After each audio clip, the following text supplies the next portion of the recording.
ketawa sendiri. Sampai akhirnya itu anak ketawa kenceng banget di atas kasur, tapi matanya sambil kosong natap ke langit-langit. Halo pelanggan, selamat datang kembali di channel gua, Raven Auskin. Dan gua Raven, seperti biasa akan menjadi lelaki penghibur bagi kalian semua. Tapi tetap ya, menghiburnya dengan cerita ya pelanggan.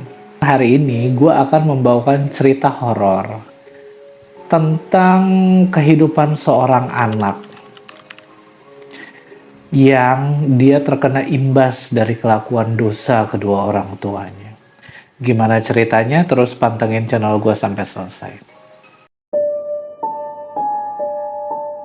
Oh iya pelanggan, kisah ini tuh kejadiannya baru aja beberapa hari kemarin. Itu pas lebaran haji kemarin tuh pelanggan. Makanya gue buru-buru nih bikin ceritanya cepet-cepet buat kalian. Kisah ini dari teman kita nih yang bernama Adi. Adi merupakan seorang perantauan dari kota S yang sekarang dia ini kerja di Tangerang. Dan dia ini teman dekat gue pelanggan. Adi merupakan anak kedua dari 5 bersaudara. Dan dari 5 bersaudara ini ada nih anak ketiga yaitu namanya Elmi. Perempuan ya, adiknya Adi, pas banget di bawah Adi. Dan Elmi ini bisa dibilang anak yang hidupnya itu paling bermasalah gitu. Dan video ini akan berkutat di kehidupan keluarganya Elmi, pelanggan. Jujur aja, sebenarnya hubungan keluarganya Adi sama Elmi itu udah ramah renggang. Bukan karena mereka benci, tapi ya karena emang hidupnya si Elmi ini berantakan gitu. Dari semasa kedua orang tuanya Adi masih ada, Elmi ini nih anak yang paling ngebangkang gitu, paling rebel gitu. Padahal dia cewek loh. Bahkan dia itu sampai kawin lari sama salah seorang preman kampung gitu. Suaminya Elmi itu pelanggan, pemabok berat, suka main judi, kerjaannya juga nggak jelas. Udah gitu kalau berantem sama Elmi, satu kampung itu tahu mereka lagi berantem. Suaminya juga kasar banget, sering KDRT sama Elmi. Pernah beberapa kali Elmi itu mau cerai sama suaminya karena udah nggak tahan lagi digebugin. Tapi anehnya pelanggan, mereka ini balikan lagi terus, nggak jadi cerai mulu gitu. Jadi kalau si Elmi sama suaminya ini udah berantem, nanti si Elmi lari tuh pulang ke rumah ngadu sama keluarga gitu kan. Dipanggil lah suaminya, dirembukin, mereka baikan lagi. Udah baikan mereka berantem, Elmi balik lagi ke rumah, dirembukin lagi, mereka baikan lagi. Berantem lagi, baikan lagi. Jadi kan keluarganya juga capek ya, gerah kan. Akhirnya keluarganya mutusin ini untuk angkat tangan sama kehidupan rumah tangganya Elmi. Nggak mau tahu lagi lah, udah lu urus aja kehidupan rumah tangga lu. Hidupnya mereka juga susah banget pelanggan. Anak sampai 5, udah gitu jarak umurnya tuh rapet banget. Tapi yang paling bikin keluarganya Adi sedih adalah anak-anaknya Elmi ini kesannya nih kayak terlantar pelanggan. Mereka itu pada kurus-kurus gitu. Lusuh, bajunya juga kotor, kayak nggak dicuci, kayak nggak disetrika. Jadi hal inilah yang bikin keluarganya Adi itu makin marah sama Elmi. Dan semakin benci juga sama suaminya. Ditambah cerita yang kedengeran dari mulut mereka berdua itu isinya full keributan. 2 hari sebelum Adi ini pulang kampung ke kota T, buat lebaran haji, Elmi nelpon nih pelanggan sambil nangis. Dia mau minjem uang sama Adi. Dia bilang katanya anak ketiganya tuh yang SMP, umurnya sekitar 12 tahun gitu. Kupingnya ini berdarah gara-gara ngorek kuping, terus gendang telinganya tuh luka gitu. Dan mau dibawa ke dokter sama Elmi. Awalnya Adi ini ragu nggak mau ngasih pinjem uang gitu karena jujur aja nih si Elmi ini sering minjem uang ke keluarganya Adi. Alasannya buat anak sakit lah, buat anak sekolah lah. Ya pokoknya ada aja lah alasannya. Dan beberapa kali tuh ketahuan bohong.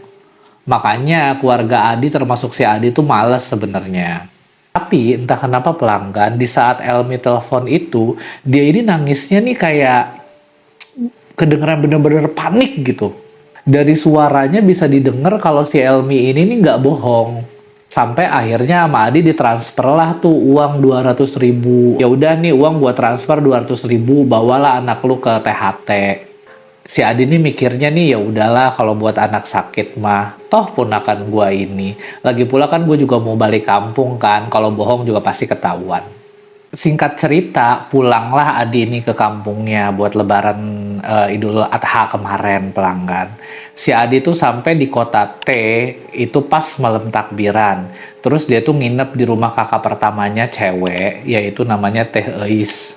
Terus Adi di sana yang ngobrol-ngobrol santai bla bla bla bla bla bla. Di sana si Adi sempet nanya nih sama kakaknya Teh Eis, "Teh, emang anaknya si Elmi sakit ya?" gitu.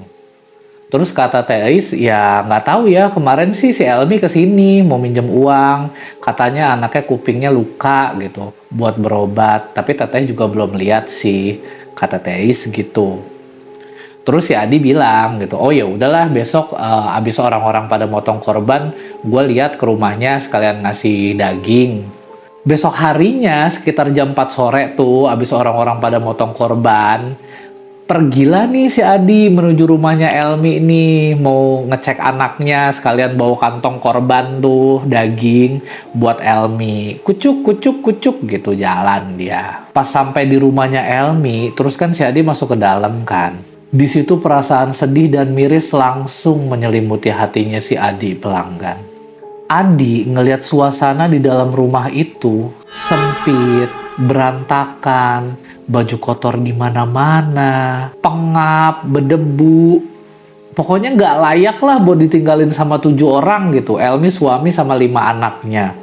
Tapi yang paling bikin hatinya Adi ini lebih hancur adalah ketika Adi ngelihat anaknya si Elmi ini yang lagi terbaring sakit pelanggan.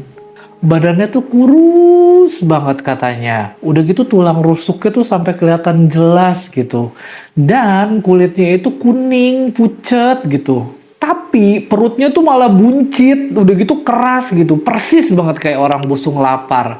Di situ si Adi miris lah ngelihat ponakannya begitu. Apalagi menurut si Adi nih ponakannya yang nomor 3 ini nih, si Adi memang sayang karena dari kecil tuh sering digendong-gendong. Maksudnya dari kecil tuh bonding lah sama si Adi nih. Terus pas disamperin sama si Adi ponakannya itu, ya Allah, dia tidurnya di kasur lantai, apa sih namanya, kasur Palembang kali ya, kasur lantai yang tipis banget.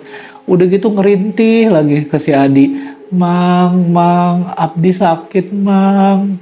Adi ngelihat begitu ya marah lah dia sama Elmi adeknya, emaknya gitu kan. Si Adi bilang, "Elmi, ini anak lu sakit apa? Kok nggak dibawa ke dokter sih?" gitu. Terus si Elmi di situ jawab, "Atuh gua nggak punya uang. Kemarin uang dari lu juga udah dibawa ini anak ke klinik, udah dikasih obat, tapi masih belum sembuh juga." Terus Adi bilang, "Atuh ini mah harus dibawa ke rumah sakit, nggak bisa lagi dibawa ke klinik." Pokoknya panik lah si Adi itu sore itu pelanggan di rumahnya si Elmi. Dan mereka itu sepakat buat besok pagi nih bawa ini anak ke RSUD untuk pemeriksaan lebih lanjut gitu. Kayak uji lab, ronsen dan lain-lain lah gitu. Takutnya ada penyakit lain yang diderita sama nih anak. Besoknya dibawalah itu anak sama Elmi sama si Adi ke RSUD tuh, diperiksa sama dokter pakai yang apa sih tuh, kayak yang kamera mikro gitu tuh yang dimasukin ke dalam kuping, ada kameranya gitu. Dilihat, diperiksa, memang gendang telinga ini anak ini luka, bahkan sampai pecah pelanggan.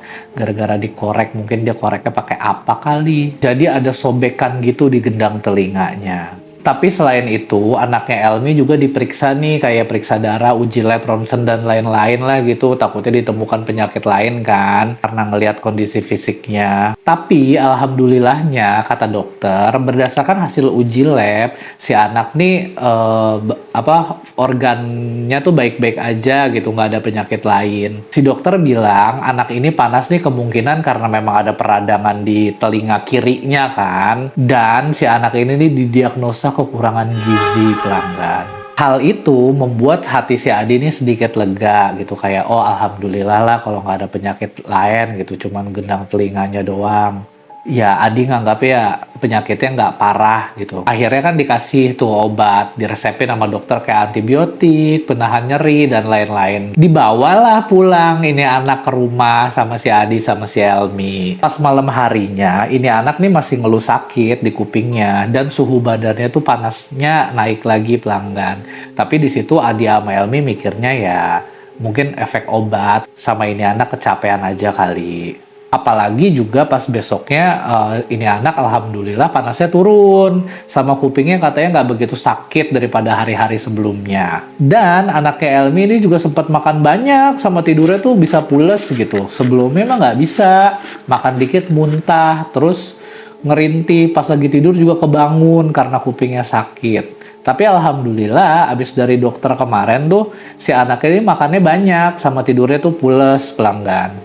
Tapi di malam kedua dia di rumah, jadi pas besoknya nih, pas malamnya nih dari paginya itu si anak itu sehat, sakitnya ini malah tambah parah pelanggan. Si anak ini malah sampai ngejerit gitu, sakit gitu. Kayaknya tuh karena saking sakitnya gitu kata si Adi tuh. Si anak nih sambil megangin kuping sama perutnya gitu, sakit, sakit. Diperiksa kan jidatnya ditempel gitu. Udah panas itu makin tinggi pelanggan daripada hari sebelumnya. Juga perutnya buncitnya tuh makin gede gitu. Terus kalau dipegang tuh keras kayak batu. Kata anaknya nih, dia ini ngerasa sakit yang luar biasa di perut, di paha, sama di kupingnya lagi. Tapi kali ini sakitnya di kuping kanannya, bukan kuping kirinya. Sedangkan lukanya si anak ini adanya di kuping kiri. Paniklah mereka malam itu, si Adi sama si Elmi. Adi langsung nih nyamperin tetangganya minta tolong buat pinjem mobil gitu, buat bawa anak ini ke IGD Puskesmas. Pakai mobil tetangganya tuh. Saat di dalam mobil nih pelanggan, pas perjalanan menuju ke IGD Puskesmas, di dalam hati si Adi ini timbul rasa bersalah pelanggan. Si Adi ini sampai netesin air mata gitu ngelihat anaknya Elmi. Kata Adi, perasaan itu tuh muncul tuh karena sebelumnya si Adi ini sempat ngeraguin si Elmi. Bahkan ada niatan juga nggak mau bantu pelanggan. Tapi ketika dia ngeliat keponakannya merintih kesakitan gini, hancurlah hatinya. Kok bisa gitu gue sampai ada kepikiran gak mau bantu. Sedangkan gue ngeliat ponakan yang gue gendong dari kecil sekarang ronta-ronta kesakitan begini. Si Adi tuh di dalam hatinya diselimuti rasa penyesalan. Rasa bersalah itu gak bisa dia bendung lagi. Sampai dia gak kuat lagi buat nahan air mata yang menetes terus di pipinya. Sesampainya di puskesmas nih pelanggan, alhamdulillahnya perawat IGD ini cepet nanganinnya. Di situ air matanya Adi nggak berhenti-hentinya mengalir di pipinya. Pikiran jelek tuh bertubi-tubi masuk ke kepalanya Adi yang intinya adalah aduh nih anak nggak selamat nih. Aduh nih anak nggak selamat nih. Karena si Adi ini ngeliat betapa kesakitannya nih si anak pelanggan. Udah mah kondisinya kurus, tiba-tiba diteriak-teriak begitu. Di suasana yang chaos itu pelanggan, si Adi langsung nih telepon kakak pertamanya yaitu Teh Eis. Dia bilang sambil nangis, Teh sini teh ke puskesmas teh. Nih anak nih mau mati teh sini teh, nih anak mau mati teh. Sebenarnya hubungannya Teh Eis nih sama si Elmi ini juga renggang pelanggan. Karena sering ada masalah soal uang sama masalah omongan keluarga gitulah. Makanya Teh Eis nih jarang ikut campur lagi sama kehidupan rumah tangganya si Elmi. Maksudnya bisa dibilang hampir bisa dibilang nggak mau tahu lagi lah sama kehidupannya Elmi. Tapi di malam itu begitu denger si Adi panik sambil histeris gitu, Teh Eis mau nggak mau ya datang dia ke puskesmas. Pas datang ke ruangan IGD, Teh Eis tuh langsung duduk kayak di bangku gitu, cuman rada jauh nih sama kasur pasien. Terus nanya lah dia sama Adi sama Elmi gimana keadaannya bla bla bla segala macem. Terus dia diceritain detail sama mereka. Nggak lama dari situ, si Adi sama Elmi ini keluar dari ruangan IGD pelanggan buat ngurus administrasi gitulah. Jadi si anak nih mau dirujuk ke rumah sakit kota. Kan kalau sebelumnya kan dibawa kan ke RSUD tuh yang pas dia cek lab. Tapi sekarang mereka ini mau bikin rujukan supaya bisa dirawat atau seenggaknya dicek lah di rumah sakit kota. Jadi ditinggal lah nih di situ TI sendirian sama anaknya si Elmi doang. Tapi di situ pun anaknya Elmi tuh udah nggak teriak-teriak lagi, udah lebih tenang tapi diem aja gitu. Untungnya pelanggan bisa dibilang TI ini nih paling religius dari mereka 5 bersaudara tuh. Kayak sholatnya nggak pernah bolong, rajin puasa Senin Kamis, zikiran, dan lain-lain lah. Di dalam ruangan itu, Teis cuman terus zikir pelan nih, sambil ngeliatin anaknya si Elmi. Sampai akhirnya si Adi sama si Elmi ini balik lagi masuk ke ruangan IGD selesai ngurus administrasi. Terus di situ Teis bilang bisik-bisik sama si Adi sama si Elmi. Teis bilang gini, Elmi, kayaknya anak kamu ada yang aneh deh. Elmi bilang, aneh gimana teh? Tadi tatapannya kosong. Terus ketawa-ketawa sambil ngomong sendiri. Kata Teis tuh. Di situ si Adi sama Elmi langsung lihat-lihatan. Hah? Ketawa sendiri. Terus Adi bilang nih, masa sih teh? Orang tadi ngejerit-jerit kesakitan kok. Kata Teis, enggak bener. Masa ya teteh bohong? Coba gerak perhatikan gitu. Akhirnya mereka bertiga nih merhatiin nih. Anaknya si Elmi dari tempat duduknya Teis yang lumayan jauh tuh dari kursi pasien. Pas diperhatiin nih pelanggan, ternyata bener. Anaknya si Elmi tuh mulutnya tuh kayak lagi komat kamit pelan gitu kayak. Terus tiba-tiba dia ketawa-ketawa kecil sendiri gitu kayak. Ya mereka bertiga kan ngeliat gitu kan makin kurius kan. Makin ditengetin lagi sama Adi sama Elmi gitu. Terus pelanggan, anaknya si Elmi tuh yang tadinya ketawanya cuman cekikikan kecil kayak tapi lama-lama makin gede, jadi kayak suara tawanya tuh dari pelan, dari kecil, pelan, makin jelas, makin gede. Sampai akhirnya itu anak ketawa kenceng banget di atas kasur tapi matanya sambil kosong natap ke langit-langit.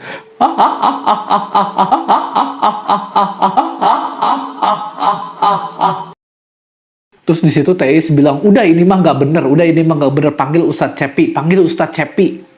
Abis si Teis ngomong gitu, si Adi langsung keluar dari ruangan IGD tuh panik dia nyariin perawat gitu kan. Sambil dia bilang, pinjem motor gitu ke perawat di puskesmas. Perawat ngeliat si Adi panik juga ya ikutan panik. Kenapa A? Tapi sambil ngasih kunci motor gitu ke si Adi tuh. Di situ Adi nggak jelasin apa-apa ke perawat, dia langsung ambil kunci motornya lari ke parkiran. Dia langsung cobain tuh kunci motor itu ke motor yang ada di parkiran. Untungnya cuma ada 2 motor di parkiran. Sambil sayup-sayup nih si Adi juga denger kalau perawat puskesmasnya itu ikut panik juga. Lari lah mereka ke ruangan IGD gitu kan. Mungkin mereka mikirnya pasien lewat kali ini. Tapi di situ si Adi nggak peduli lagi, langsung dia stop, langsung dia nyalain motor, boom, meluncur dia ke rumah Ustadz Cepi. Sambil mikir di dalam hatinya pelanggan, kok jadi gini gitu, tadi nggak kenapa-napa, kenapa sekarang jadi begini. Singkat cerita, pas Adi sama Ustadz Cepi udah balik puskesmas lagi, mereka lihat nih dari depan pintu ruangan IGD ini udah banyak orang.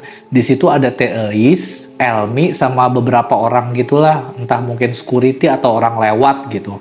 Karena kan pintu IGD-nya emang depan-depanan tuh sama parkiran motor. Pas mereka deketin, kedengeran tuh suara anaknya Elmi teriak-teriak kesakitan gitu dari dalam kamar IGD. Jadi anaknya Elmi tuh teriaknya tuh heboh, pelanggan kayak sakit. Terus di situ Ustadz Cepi cuma sambil istighfar, astagfirullahalazim. Terus dia masuk ke dalam kamar IGD. Anehnya pelanggan, pas Ustadz Cepi masuk, terus eye contact nih sama anaknya Elmi, jreng gitu. Anaknya Elmi di situ langsung diem.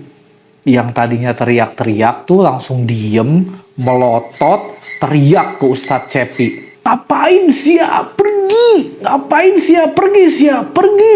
Gitu kata anaknya Elmi. Ustadz Cepi nggak pakai bak bibu, langsung jalan pelan ngedeketin anaknya Elmi nih pelanggan. Sambil baca istighfar, pas udah di depan kasur, Ustadz Cepi langsung baca takbir keras, Allahu Akbar. Dikampleng anaknya Elmi sama Ustadz Cepi. Satu ruangan syok ngeliat itu kan. Terus di situ anaknya Elmi itu langsung tiba-tiba batuk. Terus dia kayak ngeluarin cairan hitam gitu dari mulutnya, tapi kayak ada serat-seratnya gitu pelanggan. Terus dipegang tuh kepala anak itu sama Ustadz Cepi sambil dibacain ayat-ayat yang nggak tahu, si Adi juga bilang gua nggak tahu itu ayat apa, tapi sambil dibacain ayat Quran gitu. Mungkin ayat ruqyah kali ya. Dibacain gitu, anaknya si Elmi tuh teriak-teriak kesakitan, ampun sakit. Terus di situ Ustadz Cepi kayak ngasih isyarat nih, ke orang-orang yang nontonin di pintu gitu kan, suruh pergi keluar. Akhirnya Adi sama yang lainnya ini keluar nih dari kamar IGD, terus pintunya ditutup. Dari luar ruangan mereka nih masih denger nih suara teriakan anaknya si Elmi yang lagi diruqyah. Di situ Adi bilang dia cuma bisa mundar-mandir panik pelanggan, sambil sesekali dia ngeliat si Elmi yang gak berhenti-berhenti nangis, sama ngeliat Teh Eis yang gak berhenti-berhenti berzikir. Dan kata Adi ini ada sekitar 15 menitan gitu tuh mereka nunggu di luar tuh. Suara teriakan dari dalam tuh yang awalnya keras banget, lama-lama mulai samar, sampai akhirnya ruangan IGD itu jadi sunyi. Dan gak lama setelah itu Ustadz Cepi keluar nih dari kamar IGD. Ustadz Cepi keluar sambil ngusap keringat nih dari jidatnya. Mukanya tuh serius banget pelanggan. Terus dia ngomong begini ke keluarganya si Adi. Ini mah bukan sakit biasa. Ustadz Cepi bilang ini anak nih ketempelan sesuatu dari makam Pengkol. Katanya sih si makhluk itu tuh marah sama bapaknya si anak pelanggan. Dengar kata begitu dari Ustadz Cepi, si Adi sama Teis ini cuma diem. Sedangkan si Elmi tuh gak berhenti-berhenti kayak nahan tangisannya gitu biar gak berisik tuh. Terus si Adi nanya nih sama Ustadz Cepi, marah kenapa Tat? Terus di situ Ustadz Cepi jawab, katanya bapaknya si anak nih suka ngambilin kayu atau kaso gitulah dari makam Pengkol yang di dekat rumah mereka buat benerin rumahnya si Elmi atau buat jadi kayak kayu bakar gitulah. Jadi pelanggan memang ada kuburan kampung gitulah di dekat rumahnya Elmi itu. Disebutnya tuh makam Pengkol. Karena kuburan itu tuh deket belokan gitu. Makanya orang-orang di situ manggilnya tuh makam Pengkol. Terus di kuburan itu kan suka ada tuh kuburan tuh yang dipagerin pakai bambu. Ini bukan pagar pembatas kuburan ya, tapi maksudnya kuburan orang pribadi yang dipagerin lagi pakai bambu atau pakai kayu.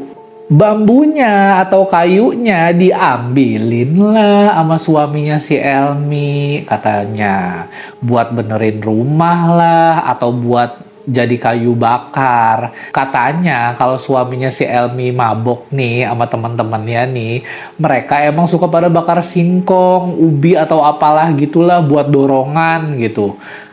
Mereka kayu bakar yang ngambil dari kuburan di makam Pengkol.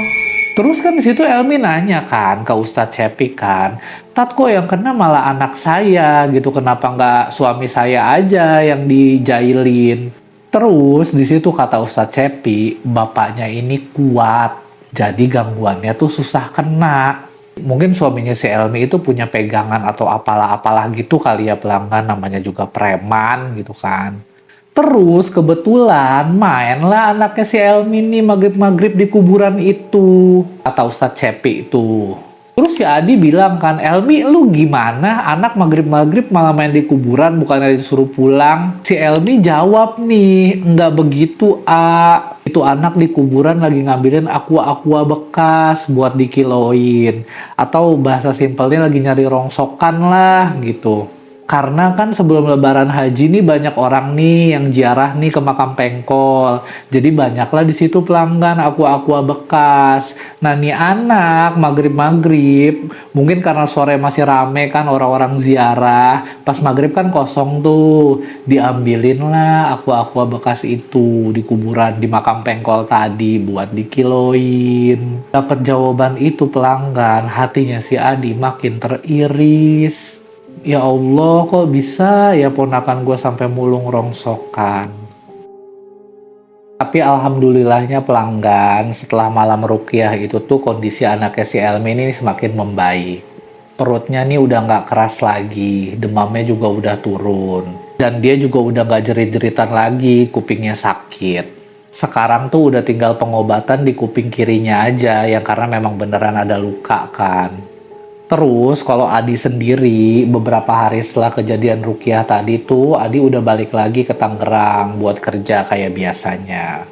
Tapi sampai hari ini nih si Adi ini masih kepikiran, apa bener ya semua itu tuh murni gangguan? Atau jangan-jangan sakit di kuping kirinya itu memang dari awal karena sesuatu hal yang gak kelihatan. yang akhirnya bikin itu anak ngorek kupingnya terus sampai akhirnya luka. Tapi kata Adi sendiri sih, wallahu alam, dia juga nggak tahu. Kalau menurut kalian nih pelanggan, apakah gangguan tersebut memang benar-benar berasal dari makam pengkol? Atau sebenarnya memang kondisi anak tersebut yang sudah lemah dan kekurangan gizi? Coba tulis pendapat kalian di komentar ya.